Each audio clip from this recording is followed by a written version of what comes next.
I want to share with you as much knowledge as I can, basically all I know. And if you have any questions, just ask. Maybe raise your hand, then I can ask you, or if I'm working, you can just ask when I don't see you, because I'm here to help you so you can learn something, okay? And I'm successful when you say after today's event, I have learned like 2 or 3 things. That would be great. I will be very happy. Okay, let's start. Great. Yeah.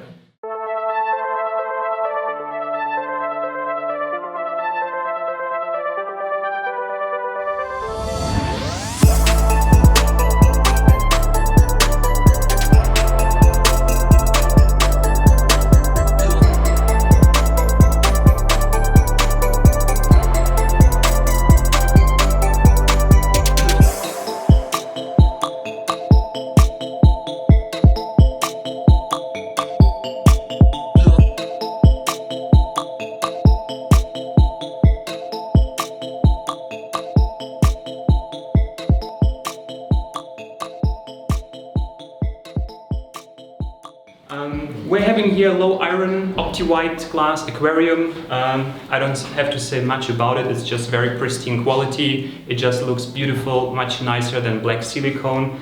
For those people of you who are not familiar with this type of aquariums, well, we live in 2018 and that's possible to have aquarium like this, little silicone, translucent silicone. It will last many, many years. You get enough warranty from the manufacturer, so you don't have to worry.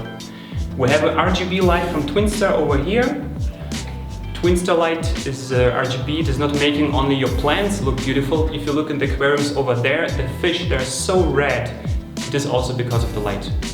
So it just makes everything looks nicer, and it might not be as bright as different type of lighting if you think of T5s and metal halides, or there are other LEDs on the market, mainly with daylight, very bluish, very cold color, they're much brighter. And those brands are always talking about lumen. And they say, my light has this and this much lumen. Lumen only says how bright a light is. Imagine of 100% brightness, but the plants, they can only make use of 30% of the brightness because of the spectrum. You have the spectrum from the red to the blue, and the plants, they need a certain spectrum. And there is an entire blue spectrum. Those lights with cold blue light with a lot of lumen are coming, plants can't make use of it. So it's complete waste. It's super bright, it doesn't benefit the plants. The plants will grow with a less brightness, but with a light with a correct spectrum. So this is a great light, I can recommend it, use it myself. Other than that, then please help me. We have 90 centimeters by 50 by 45. By 45. It's a nice dimension, 90 to 45, 2 to 1, it's classic 90p from the front, a little bit more space in the depth. And we're gonna start by dividing the aquarium. First of all, I don't know, I will put my name here. As a little memory to Dan, when he will rescape the tank in some time, he will see it and maybe have a smile or whatever, or, I hate him, he made a terrible tank. So why I have the pen here, like the main purpose is to explain you what's called the golden ratio, the rule of thirds. Like I hold my hands, those are the thirds. Basically, we can make those lines on the aquarium, like from left to right. I never put something in the middle, like a strong part, because this will divide the aquarium in left and right, and your eyes will jump left and right. If you think of art, if you think of photography, there is always like, it's not completely in the middle, so it goes like somewhere up there. So we try always to have like focal points, whether it's open space or a red plant or a dominant stone, always around these areas here. This will make like a smaller part, a bigger part, and the tank will just look more natural. It doesn't have to be exactly this line, just somewhere around this line is fine. Like, when you get used to it, you don't have to make any lines anymore, because you will see it with your eyes. The same is from left to right, same is from front to back with aquarium as well. The biggest mistake I see, and I'm judging a lot of contests, the Romanian Aquascaping contest already 3 years in a row, I think, was invited by Alex Jurijs, and I've been a judge. Some of you know me because I give you feedback on your work. So this year I'm a judge again, and I highly encourage everyone to participate in this contest. And a big mistake I see, not only in this contest, but in many other contests people do, they have like a flat foreground and they put their hardscape here in the back. You have like a field and then a wall. The aquarium looks totally flat and you don't make use of all the space. Instead, what is important, like we do this rule of thirds here, I divide the tank like this, having my foreground, my midground and my background. And it doesn't have to be measured exactly with a ruler again. And what does it tell me? This middle section has to be the strongest. I can keep an empty background, this will increase the depth of the aquarium. As long as I have a strong midground. So this is where the main hardscape will be located, and I will have those lines as focal points. I want to make like classic cosmetics and foreground like Amano was doing. It's just nice, it looks good. So basically this will be my foreground with cosmetic scent, and you see it's mainly in this front part. I'm not going towards the end because this will keep everything flat. If I go with the scent further here, it will be just very flat and the aquarium will look smaller, so I want to raise it high in the back.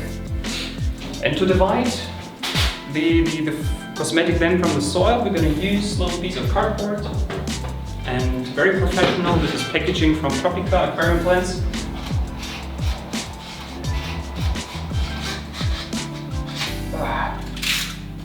Okay, it's working. So I'm going to put it up here. Let me check how much the length has to be. Something like this. I'm going to use sticky tape. Connect those parts. I really like to do it because it will make a clean line between the two different substrates. And there is different approaches how to start with a hardscape. Some people put the hardscape first inside and then the substrate. But when you see the videos of Amano when he was doing the hardscape, and by the way, of course I'm a huge fan of Amano, he was always putting substrate first and then the hardscape because it gives like a cushion. Keep it here, so I will fill up the front with the cosmetic scent and the background with the soil and additives. So I would say, well, yeah, let's do it this way. With the additives in the background before we put them on the bottom of the aquarium. Yeah, we don't use any lava rocks or anything underneath because we are not going to go really high and the aquarium is not very tall. And I know Dan is not going to keep this tank for ages, so if you're doing it like long term, it is good to use something like power sand. There's really big substrate, but if you use the aquarium, the substrate just half a year, maximum 1 year, it's okay to go just with soil. So, and I will add the first batch of soil in the background.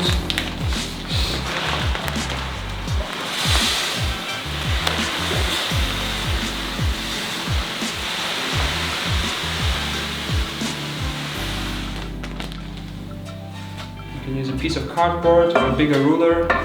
This really doesn't matter. It's just the first layer, so when I will add the additives, they're not moved by the soil. If you add the additives just on the glass and then you put the soil on top because the soil is heavy, it is pushing the additives away. By having some substrate already here, the soil will go on top and the additives will stay spread like evenly. Clear supper is like carbon, like charcoal, and what it does, in the substrate there is a lot of organic matter and it comes with the water. That's why you do often a lot of water changes when you do aquarium with the soil. And like you use carbon in your filter to kind of store excessive nutrients, it does exactly the same thing in the substrate. So by adding clear supper to your substrate, you are storing the ammonia in the substrate so it can become later available to your plants. And you don't wash it out with the water changes. And I just sprinkle it here. So it's definitely, you don't have to use it. It's like not a must. Soil is a must, water change is a must, CO2 is a must, liquid fertilizer, the light, that's those things you need. This is like a bonus. So if you can afford it, make use of it. This will give you a really great substrate that can last a very long time.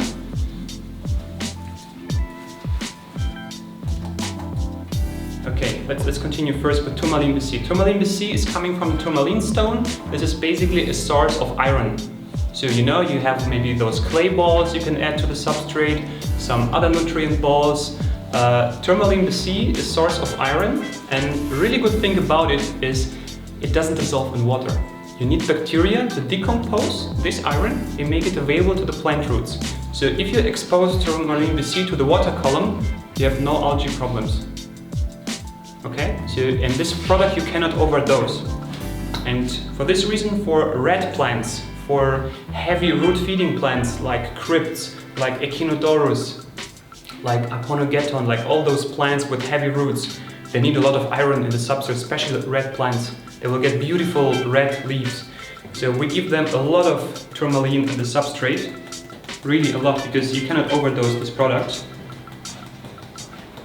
And the more I put in the beginning, the less work I have afterwards, because a lot of people, they don't do this in the beginning, and later they have maybe poor growth. Not from beginning, maybe after several months, they experience, oh, my crypts are not growing, my Echinodorus is not red, why is it? And then they get the advice, use some nutrient balls in the substrate. But it is work afterwards, and you can do it in the beginning, it's much easier, it's evenly spread, and you know, it's just easy to do it now and save some work afterwards. And because you cannot overdose this product, it's really, I don't know, for me, it makes total sense to use it. And now we're coming to like a secret weapon, the final ingredient to the whole system here. Like I said, we have the soil that comes with a lot of nutrients. We have the clear supper, like the charcoal that is storing all the excessive nutrients from the soil. We just added tourmaline BC, which is iron, and now we're adding the bacteria that is going to do all the work.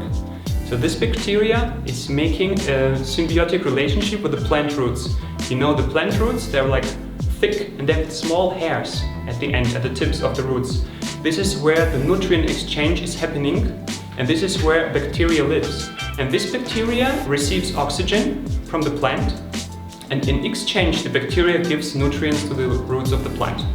It will happen automatically because bacteria is in the water, but this process takes a lot of time. And if you add the bacteria right in the beginning, you can boost it. So we have this in here, we have a super substrate done. And I have a fourth component, and this is from Tropica. So of course you can imagine having those three products is maybe a little bit pricey, so that's maybe not for everyone. So this is like the high-end version for the substrate. If you are like on a low budget, I would say, you want to save some cost, you want like all-in-one product, it's not the same what Tropica offers with the nutrient capsules, but it has got some iron and NPK. It doesn't have bacteria stored, but still, it's a cool product. And same thing again here, it doesn't dissolve in water, so you cannot overdose. And basically you use one capsule for each 10 by 10 centimeters, approximately this area, and we can take it, open it, and put it in the aquarium as well. And we're gonna have really super plant growth, like on steroids. Like anabolica, like bodybuilders, the plant will go crazy, will go out of the aquarium and fight with them, give us some NPK, give us food. So you can insert it afterwards with the tweezers or with the injector tool, but because I'm doing it right now, I can open it and have it spread evenly.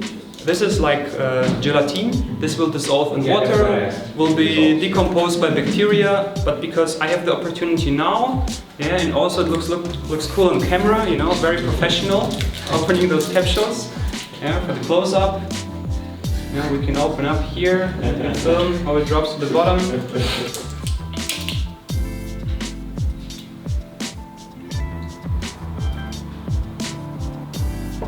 We have these nutrients all over the soil, so they have a better, you know, exchange with the soil. The bacteria can settle better everywhere. And when I put now fresh soil on top, and everything down here, it stays where it is. Because if I have just clean glass with those dry powders and I put soil, it is kind of moved by the soil away. So by having something here, it will remain like I put it inside.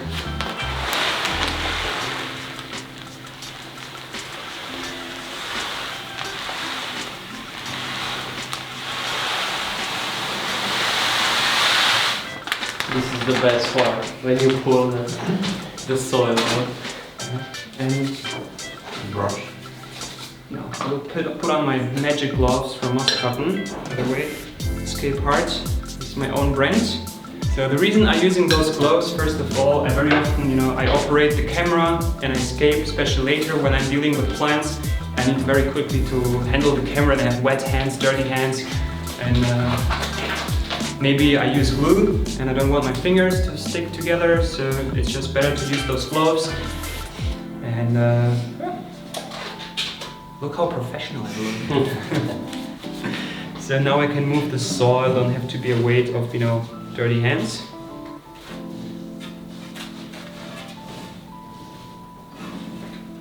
You know why the magicians are wearing very often like white gloves? No. Looks professional. It looks cool. Yeah.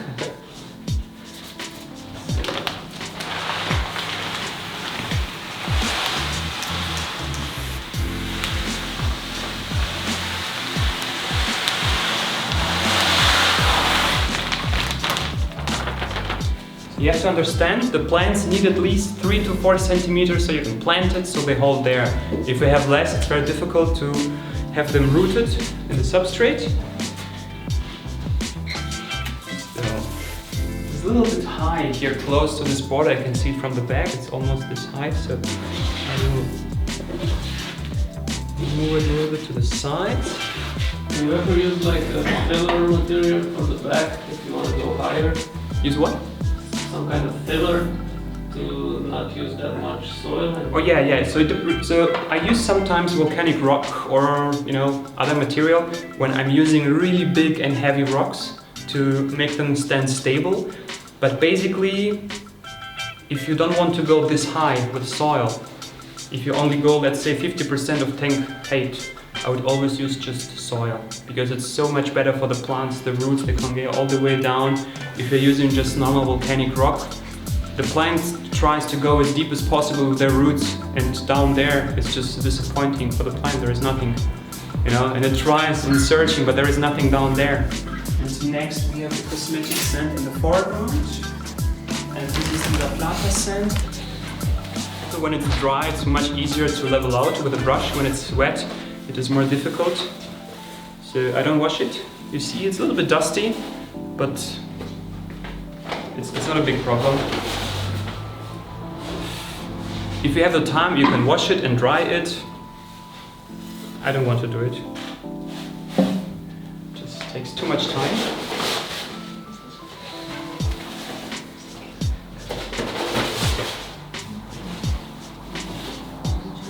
Enough for the moment. Let me level the sand and see how much we have here.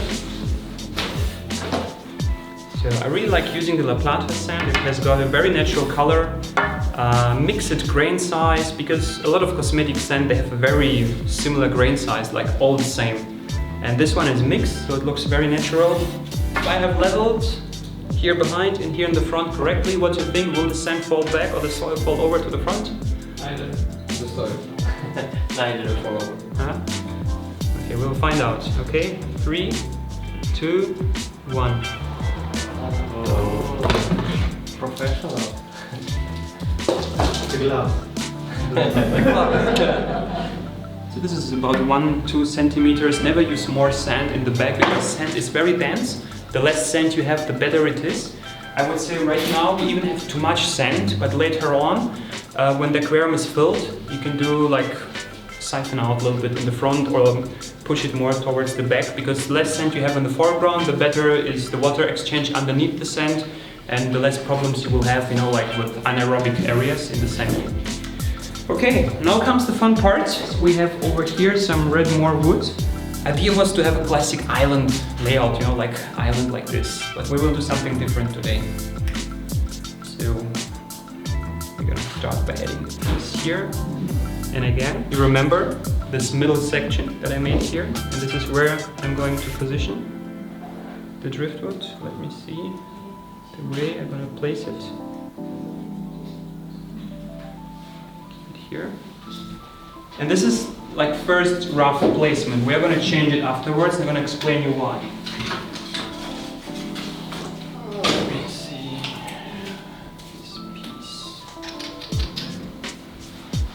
So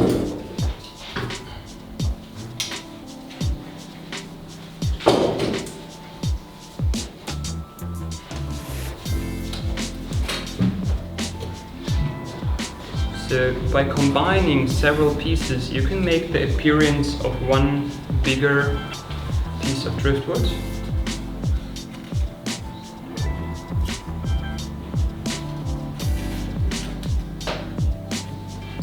Working in this middle area. And we have a third piece that will go next.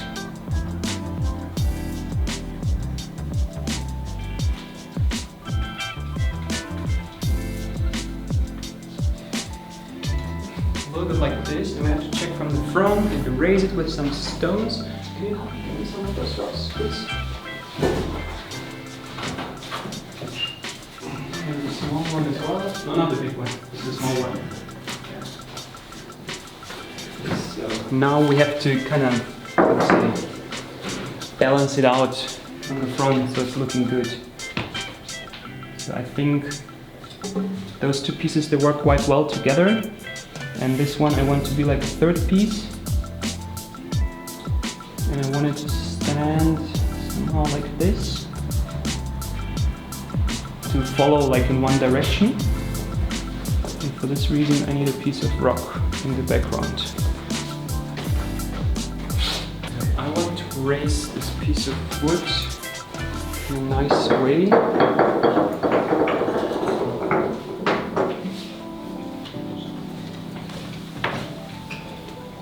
That it kind of stands on top.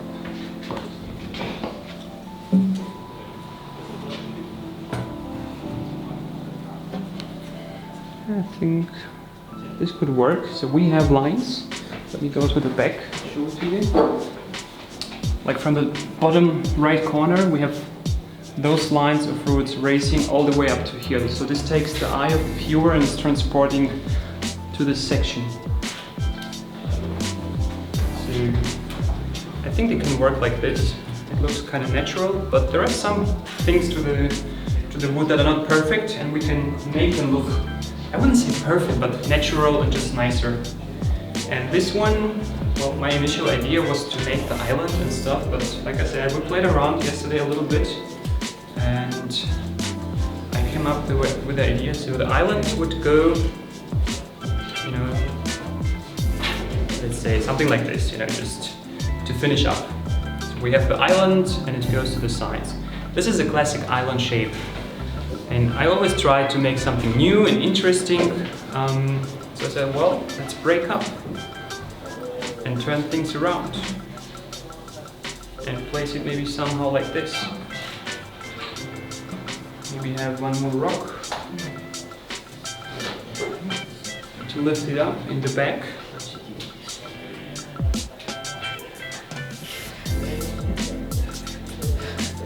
And now you should see from the front, we are creating over here like an open space. And you remember we had one line here, the golden ratio, and another line here, which appears to be accidentally the highest place, with some like motion, traction coming from here, coming from here. So we have a focal point here with the driftwood, we have another focal point here with the open space. Okay, so this is how I'm working with the golden rule ratio. For me it's natural, everything else would look for me artificial, so I do it automatically. So to help yourself in the beginning, you can draw the lines. The same thing, front to back, left to right, bottom, top. We're having the substrate and the massive hardscape towards this line. And then we have, it goes to here and then it opens up. So we're also working here in those three sections. And we're gonna have here the open space in this kind of vertical focal point. This is on the top one, and the middle is open here. So if I observe the driftwood, I see a lot of cuts, because this is, like I said, this is easy material. So if I take this one out, I see here from the front, there is a visible cut over here. If I leave it like this, you see it in your aquarium, you know someone did a cut there. So I just break it here. You see, just break this little up, half a centimeter, maybe make it look a little bit more aged, create a little bit more dirt for then to clean up afterwards. No worries. Okay, so we have any other artificial spots? No, not so much. I mean, this one we have as well, but it's pointing towards the back, so it's not really visible. So we can keep this one inside. But this one was important. Going to put it inside. Is there anything else you see like sticking into your eyes that looks artificial, that doesn't look natural? Any branches that maybe potentially should be removed? Yeah, the one on the right. Which one? This one? Yeah. This is vertical. Something vertical always is catching the attention, like why you said it, because it's vertical, everything else is like natural, is kind of twisted, goes in diagonal direction. So this one we will have to cut. We take our black marker. I can check the position from the front. So, which would look natural. I would say cut like this would be fine. Okay, we're gonna cut this one. So we have to take it out. That's why I said it's not permanent in here.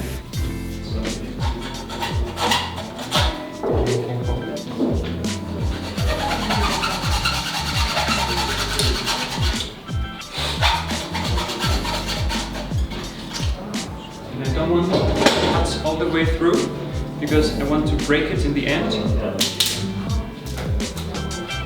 Again, making a natural looking cut. Now I take those tools again and I break it.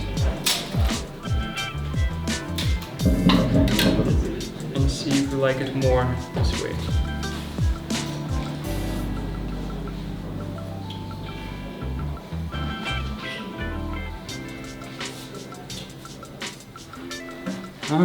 This is better.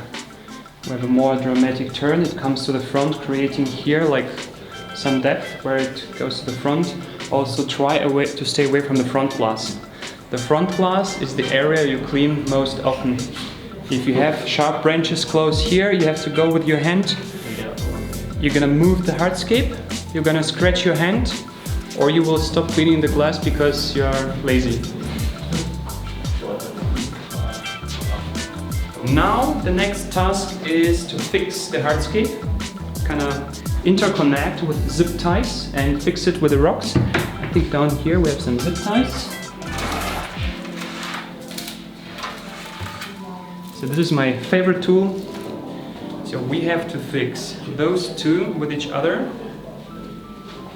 I'm looking for a position where it can be done easily in a non-visible way. I think I can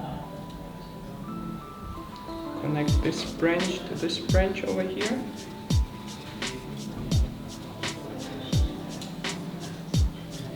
And to hide zip ties afterwards, you can use Bucephalandra, Anubias, ferns, moss. So, best would be, of course, to pre-soak the wood. And don't be worried about, like floating up issues. But like I said, we are doing more or less freestyle here to show you as much of the creation process and like, the thoughts process I have building this tank. And that's only possible when we do it in a freestyle, spontaneous way. Okay, next step is adding the rocks and creating this kind of U shape to separate the cosmetic sand and the soil from each other. So we are using in this aquarium second hardscape type is Mini Landscape Black. Mini Landscape Black is not a totally new type of rock. Basically, it origins from the original Mini Landscape. Comes. So if you break the normal Mini Landscape inside, it's very often black like this, or there's maybe like even a chemical reaction because of the acid.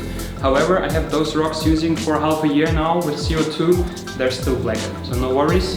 But they will increase the hardness of the water the same way like Mini Landscape.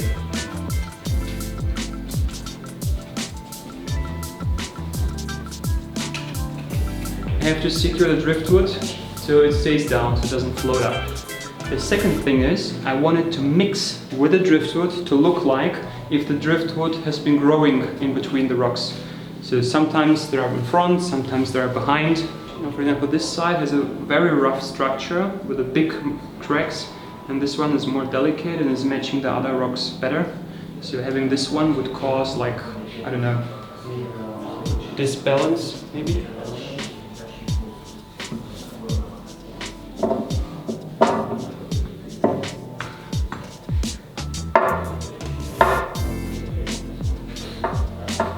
So you see me just playing around with the rocks. Oops. Don't say it to Dan, I just scratched his tank.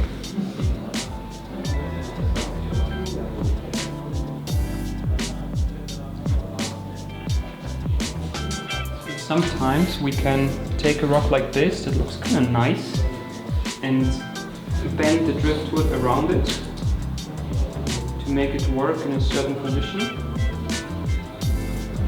So maybe like this, or can we bend this to the front?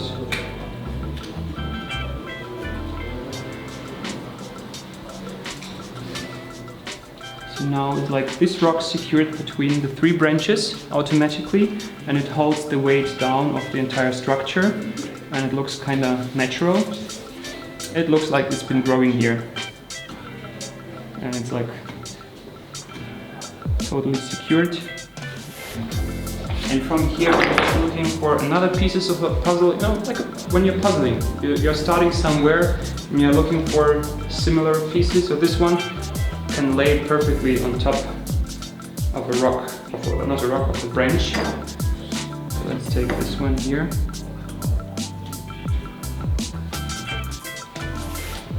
Yeah, it kind of lays on top perfectly.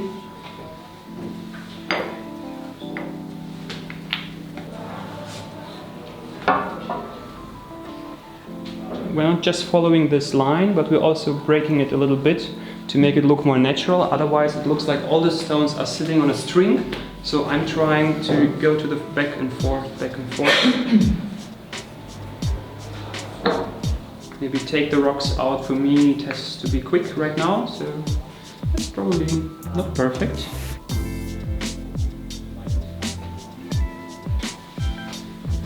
So what do you think, everyone? Does it come together along nicely? Have you been thinking of something like this when I just started? I had no idea myself how it will turn out, honestly. All we had yesterday was an empty tank and those 4 branches inside with the one rock to lift up this piece. That's all we had yesterday planned out. So, and now it's like puzzle, it's freestyle, and that's how it works. You know, a lot of people, they see an image, you know, oh, I have seen this picture of the aquarium, I'm looking for exactly this rock, exactly this wood, and you will get crazy if you will try to find this type of things and to rebuild them. So I, for the most part, I take the hardscape, I try to read the hardscape, play with it and see how it fits together the best. Of course, I have a rough idea up front, but I'm not like fanatic about following this idea. Instead, I see, okay, what works better? Like this piece. I wanted initially to have like an island, but island is boring. And then I tried, okay, how can I break up this, you know, this boring island? So, where are we missing something?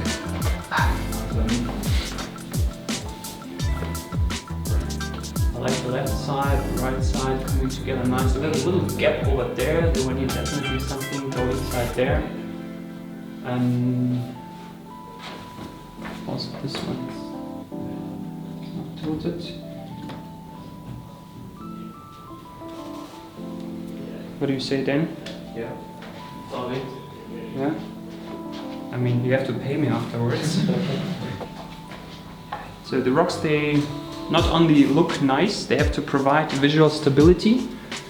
So that's why I try to have the branches go in between everywhere.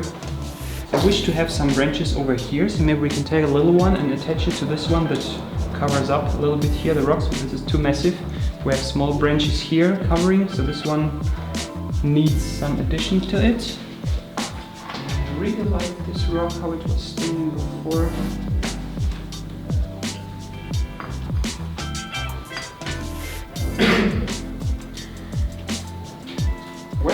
finishing the hardscape section. Looks like an extension from this one. I like it.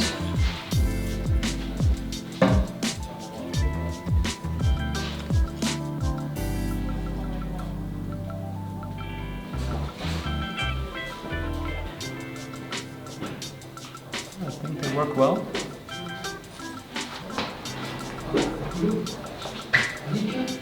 I don't know.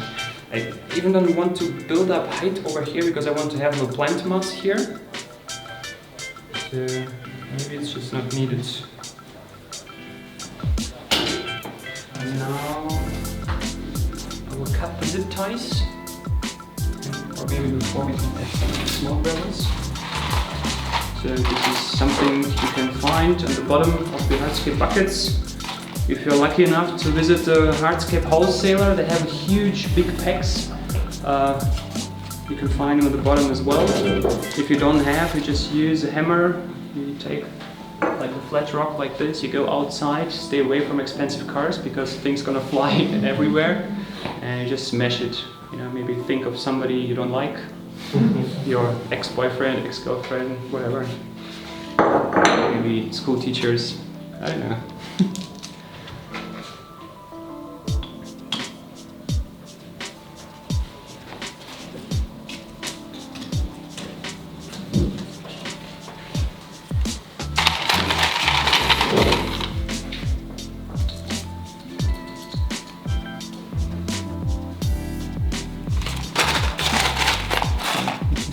Here.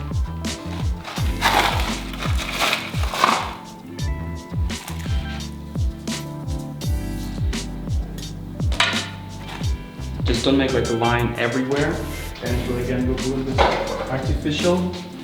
And finally I take this brush and I go with the sand from front to back, covering up some of them.